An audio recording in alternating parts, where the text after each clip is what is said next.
আমাদের জন্য কল্যাণকর নয়। এই মাদকের নামে আমার সন্তানদেরকে স্কুল থেকে সরিয়ে দেওয়া হচ্ছে।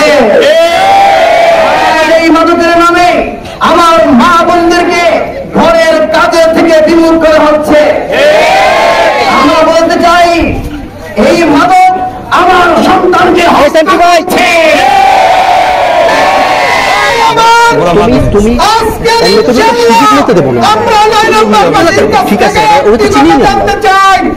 আমরা কি মাদক মুক্ত ঘোষণা করতে পারি না? আমরা কি মাদক মুক্ত ঘোষণা করতে পারি না?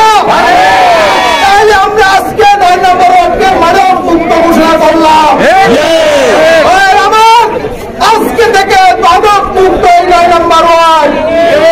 আমাদের সাথে প্রশাসন আছে, আমাদের সাথে জনগণ আছে, আমাদের সাথে প্রতিটি ওয়ার্ডের মানুষ আছে ইনশাআল্লাহ। নারী পুরুষ সবাই আমাদের সাথে আছে।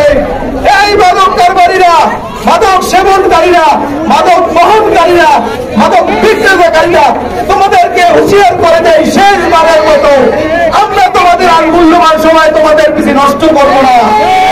যদি মাদক না ছাড়ো আমরা কঠিন থেকে কঠিনতর আন্দোলন তোমাদের বিরুদ্ধে করব। যা যা করণীয় আমরা করবো ইনশাআল্লাহ। একদিনই কিন্তু সমাধান হবে না, আমাদের রাজপথে থাকতে হবে, থাকতে হবে। আমরা দেখে দেখতে হবে 30 বছর বসবাস করে আমি জায়গা পাবো, কিন্তু আমরা মুক্তি দাঁড়াই আমরা একজন মুক্তি পাবো, কিন্তু হাজার লোক আমাকে দোয়া করবে ইনশাআল্লাহ। করতে পারবো। এখন হচ্ছে পরিদর্শন, দ্বিতীয় হচ্ছে মাদক নির্মূলের জন্য। এই মাদকের জন্য আমরা এর আগেও তারপর আমরা মাদক খাইছি, তো মাদক খাওয়ার পরে আমরা লড়াই চালিয়ে যাবো।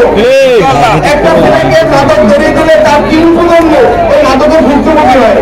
কারণ আমরা দেখছি আমার বাবা, আমি, আমার সন্তানরা এখন মাদকের ভুক্তভোগী হচ্ছে।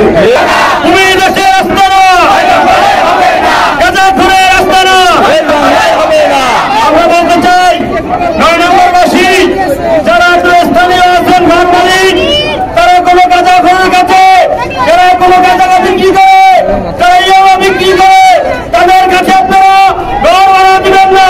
যদি আপনারা ঘর ভাড়া দেন তাহলে আপনাদের কাছে একটা অনুরোধ থাকবে যে আপনাদের আইনি ব্যবস্থা নেওয়া হবে। 9 নম্বরবাসী আপনাদেরকে সবসময় দিলে প্রতিহত করবে। গাঁজাখোর আস্তানা 9 নম্বরে হবে না। আমরা চাই শান্তিপূর্ণ একটা এলাকা চাই ইনশাআল্লাহ। আমি বলতে চাই আমি এই এলাকার সন্তান, দীর্ঘ 30 বছর এই এলাকায় বড় হয়েছি, 30 বছরে অনেক কিছু দেখছি, 30 বছরে অনেক দুর্নীতি, অনেক সালিশি, অনেক কিছু আমরা দেখছি, আমরা অনেক কিছু ভুক্তভোগী। আমরা চাই না এই সমস্যাগুলো আবার নতুন করে তৈরি হোক। আমরা সবাই চাবো এই সমস্যাগুলো কিভাবে করা যায়। যদি সবাই এক থাকি আমাদের, আমি মনে করি পুরো বাংলাদেশ আইলে আসতে আমাদের এই 9 নম্বরে কিছু করতে পারবে না। আমরা যখন বলেছি এই 9 নম্বর ওয়ার্ড থেকে মাদক মুক্ত করবো, তাকে যত বড় শক্তিশালী হোক আমরা এই এলাকা থেকে মাদক মুক্ত যতক্ষণে আমরা মাদক মুক্ত না করতে পারবো আমরা তো কিছু হবে না। যদি আমাদের শেষ নিঃশ্বাস পর্যন্ত ব্যাক হয়ে যায় আমাদের পরের প্রজন্ম এই প্রতিজ্ঞা চালিয়ে যাবে।